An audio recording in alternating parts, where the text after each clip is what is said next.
Yeah, like he's just said, offensive player of the game. I mean, is that kind of the culmination of trying to get back from that first game missing your? Yeah.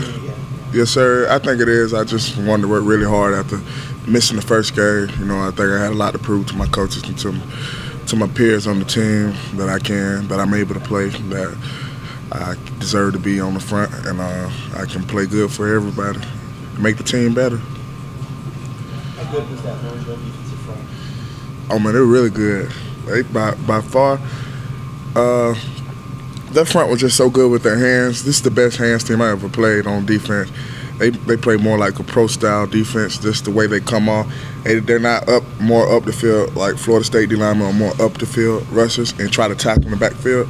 They're not. They come off, fit their hands, and when they fit their hands, they pick the direction they're going to go and make the tackle. That's why their leading tacklers are the D-linemen.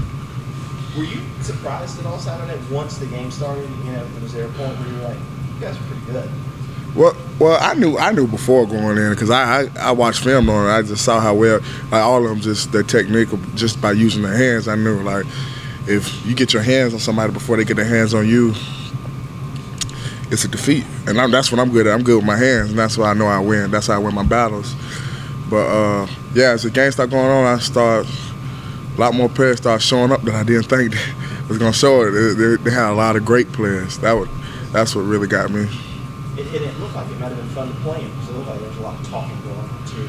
Oh, it was. It was a lot of talking, because it got to a point where I got tired of, you know what I'm saying, the offense was getting beat a little bit on the line of scrimmage, on the tackle to run. I just felt like we had to bring some type of intensity to the line. So, and got to match their intensity. So they was talking. So somebody had to talk.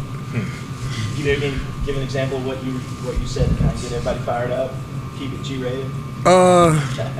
Really, it was just a little playful talk between players from different schools about how they felt about us and how I felt about them. That's a good answer. Yeah, that's what happens.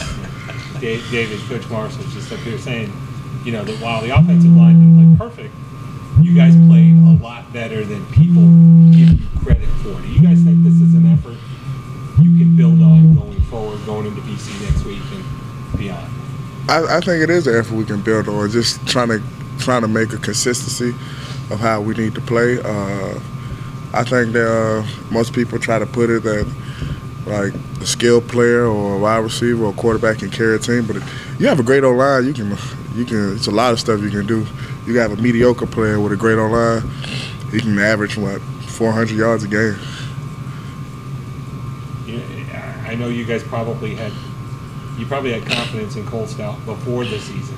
I can't imagine that's changed much now that he's gonna be the starting quarterback again. Oh no, Cole was a great player, man. He's a great player. It was just two talented people on one team. That's all it was. Two talented quarterbacks on one team. Cole gonna lead us in the right direction. I was proud of him. He was a little banged up. He was hurt. He didn't practice all week, and I had talked to him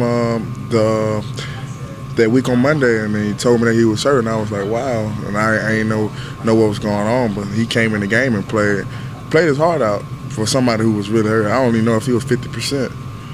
Yeah.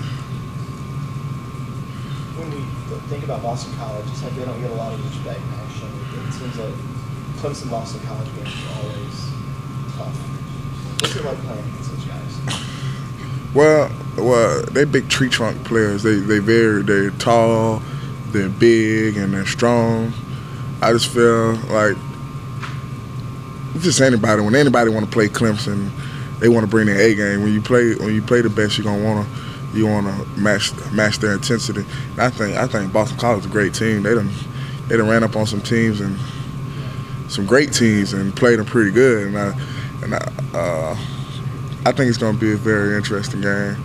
I think that we're gonna play hard, they're gonna play hard, and it's gonna be a very good game between two good teams. So.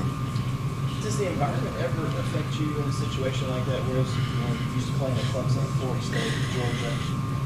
You get up there, it's cloudy, 25,000 people in the stands. Does that affect players as far as your mindset? Well, no, not me personally.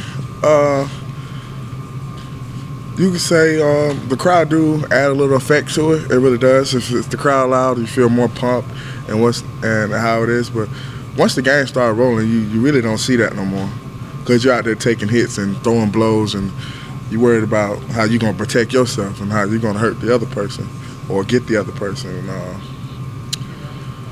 It doesn't affect me like that, but I can see it can affect some players about how they want to play and stuff like that, but it doesn't affect me. What's the mindset, too, when, you guys are obviously a little undermanned on the line, when knowing that when you go in there, you're probably not going to be able to come out at one of the most difficult positions on the field. You get rolled up on all the time. Yeah. You're always going down. That's got to be a unique mindset that you guys have to have. Yeah, it's the tougher it gets, the harder we play, the better we play. That's all it is. Like, tough environment pushes you.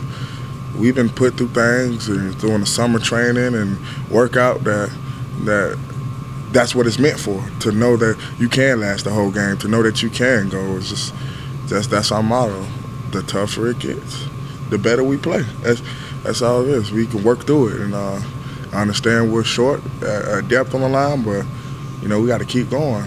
And it doesn't matter. Ain't nothing wrong with being nicked up a little bit. You'll recover on the weekend, so it is. That was showdown on that last drive, and you're able to put you up the clock and run down the field and get another field goal? Yeah, it was that time that defense then carried us the whole game and really showed their worth to the team, and we had to do some part. We had to give some part. So I think running down 6 minutes off the clock, or 5 or whatever minutes it was off the clock, to help them have a chance to on defense. We didn't want to give them too much time on the clock, and you could say it worked out for the better at the end. Really just one of them times where you just got to, the O-line just had to put it on their back and man up, and it's time to play. Bill Parcells once said that's the way you lift off. That's right. Thanks, Dave. Well,